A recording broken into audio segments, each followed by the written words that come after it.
ወይቻር በምንቴ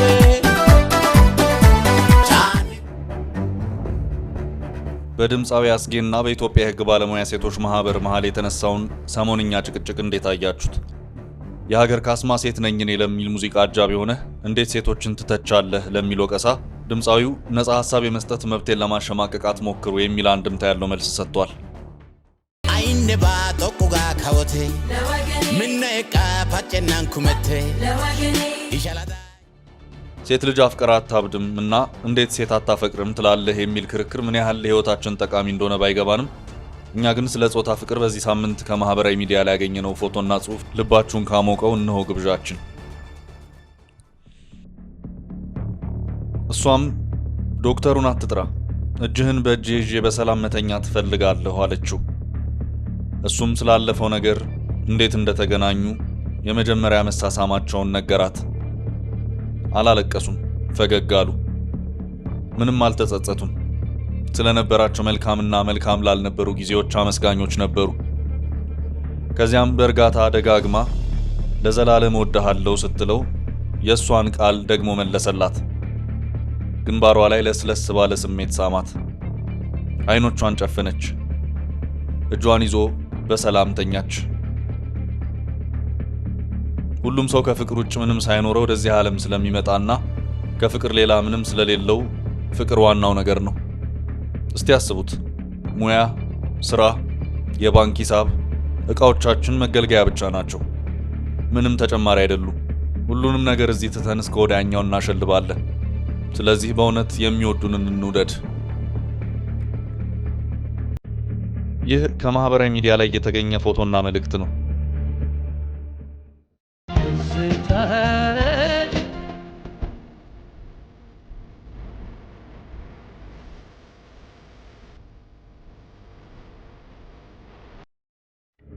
ሰላም ጤና ይስጥልን ውድ የፈታ ዴሊ ቤተኞች፣ ይህ ሳምንቱ እንዴት አለፈ የምንባባልበት የሰንበት መቆያችን ነው። በሳምንቱ ተሰምቶ መነጋገር የነበሩ መረጃዎችን እያስታወስን እንዘልቃለን። ከርዕሰ ጉዳያቸውን ጀምር። ወንጀለኛ የሚል ቃል የማይገልጻቸው ጨካኝ ወንጀለኞች በኢትዮጵያ እየበረከቱ ነው። በዚህ ሳምንት የወንጀል ታሪኩን የሰማንለት ግለሰብም መጠሪያው ወንጀለኛ በሚል የተለምዶ ቅጥያ የሚጠራ አይደለም። ለመሆኑ ምን አደረገ? ወንጀሉስ ምንድን ነው? እንመለስበታለን። ከደሞዝ ጋር በተገናኘ የሚሰሙ የተቃውሞና የቅሬታ እንዲሁም የአድማ ድምጾች ከሰሞኑ ጎላ ብለዋል። ይህን ተከትሎም የአንድ መስሪያ ቤት ሰራተኞች አድማ መምታታቸው ተሰምቷል። ዝርዝሩን እንመለስበታለን። የህዳሴ ግድብ ወደ ማለቂያው መቃረቡ ይነገራል። ታዲያ ብዙ በክፉ ዓይን የሚመለከቱት አሉ የሚባልለት ግድብ የባህር ኃይል ፖሊስ እንደተቋቋመለት የተሰማ ነው በዚህ ሳምንት ነው። ከዚህ ጋር በተያያዘም የኢትዮጵያ ባህር ኃይል አባል ኢትዮጵያ ወደ ቀይ ባህር መቅረብ አለባት ሲሉ ሰምተናቸዋል። ዝርዝሩን ይዘነዋል። ባህር ተሻግረን ስንወጣ ከሰሞኑ የአይን ማረፊያ የሆኑት ህንድና ፓኪስታን በኒውክሌር ሊፋጁን የሚሉ ስጋት ቀርቶ እርቅ ማውረዳቸው ሲያስመሰግናቸው ነበር። ታዲያ ምን ያደርጋል፣ ምስጋናው ውሎ ሳያድር እርቁን ውሃ በልቶታል። ሁሉንም መረጃ በዝርዝር እንመለከተዋለን እና አብራችሁን ቆዩ።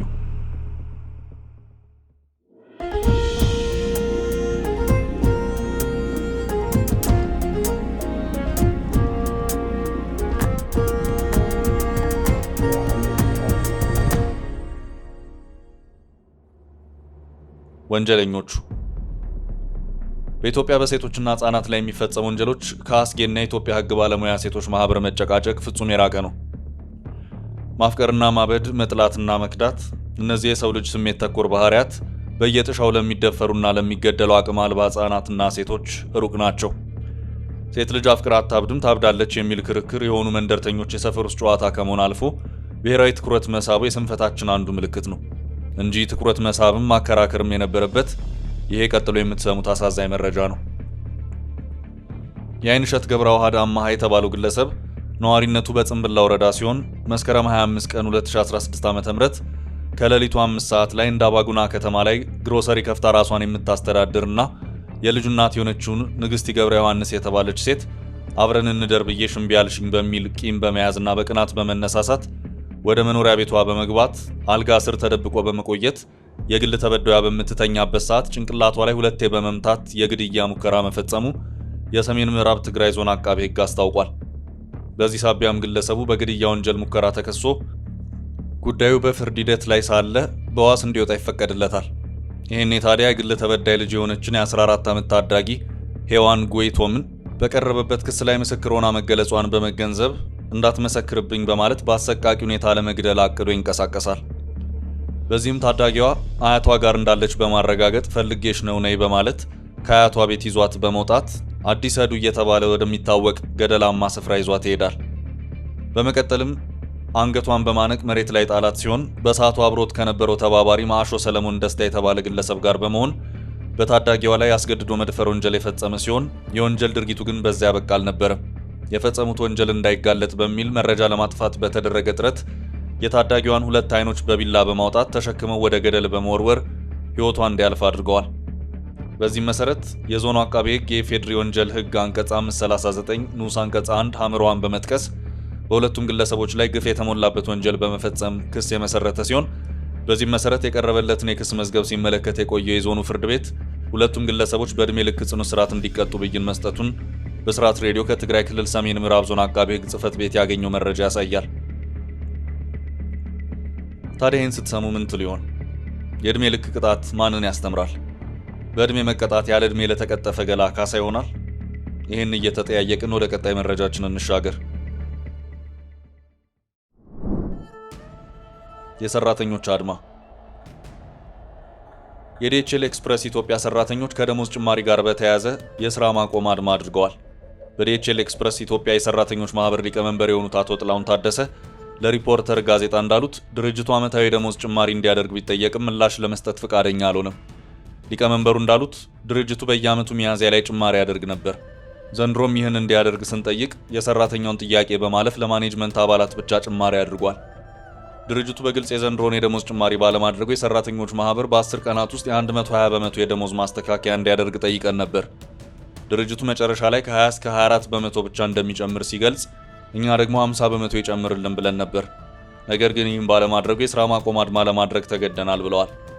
ዲኤችኤል ኢትዮጵያ ገቢ በማስገባት በአፍሪካ ካሉ ድርጅቶች ሶስተኛው ነው የሚሉት ሊቀመንበሩ ድርጅቱ በጀቱን በዶላርና በዩሮ ቢይዝም እየተከፈለን ያለው በብር ነው። ክፍያውን በቀጥታ የብር ምንዛሬ እንዲከፈላቸው ቢጠይቁም ከስምምነት መድረስ እንዳልቻሉ ተናግረዋል። ድርጅቱ እያለ ያለው እሱ በምንፈልገው መልኩ እንጂ ሰራተኛው ባቀረበው ጥያቄ መሰረት እንደማያደርግ ገልጿል። በዚህም መሰረት በኢትዮጵያ አሰሪና ሰራተኛ ሕግ መሰረት የ3 ቀናት የሥራ ማቆም አድማ አድርገናል። ጥያቄያችን ካልተፈታ እንቀጥላለን። ቀጣይ የድርድር ጥያቄዎችን ለማድረግ አስበናል ብለዋል። ሰራተኛው እስከ ሌሊቱ 10 ሰዓት ድረስ ነው እየሰራ ያለው። ሰራተኞች አሁን እየተከፈላቸው ባለው ደሞዝ ራሳቸውንና ቤተሰቦቻቸውን ለማስተዳደር እንዳልቻሉም ሊቀመንበሩ ጠቅሰዋል። የሥራ ማቆም አድማው ቦሌ ዓለም አቀፍ ኤርፖርት ቅርንጫፍን ጨምሮ በአዲስ አበባና ሐዋሳ ያሉ ሰራተኞችን እንደማያካትትም ተገልጿል። ዲኤችኤል ኢትዮጵያ በበኩል ሁሉንም አካል ተጠቃሚ የሚያደርግ የጋራ ድርድር ለማድረግ ዝግጁ መሆኑን ለሪፖርተር በሰጠው ምላሽ ላይ ገልጿል። ድርጅቱ በኢሜይል በሰጠው ምላሽ የድርጅቱን ሰራተኞች ደህንነት ማስጠበቅ ባህሉና ዋና መለያ ባህሪው ነው ብለዋል። የግድቡ ፖሊሶች እንዲህ አንገት ለአንገት ተናንቀን ላደረስነው ግድብ እንኳን ፖሊስ ሞግዚትስ ቢቀጠርለት የሚሉ አስተያየት ሰጪዎች አሉ። ይሄ ኢትዮጵያ ግድቡን ስትገነባ ያለፈቻቸውን ትንቅንቆች የሚያሳይ ቀልድ ቀመስ ሐሳብ ነው። የሆነ ሆኖ የፌዴራል ፖሊስ ለህዳሴ ግድብ ሰው ሰራሽ ሐይቅ የባህር ፖሊስ እያደራጀ መሆኑን ሰምተናል። የህዳሴ ግድብ ሰው ሰራሽ ሐይቅ አገልግሎት መስጠት ሲጀምር ጥበቃ የሚያደርግ የባህር ፖሊስ መደራጀቱን የኢትዮጵያ ፌዴራል ፖሊስ በያዝነው ሳምንት ያሳወቀው።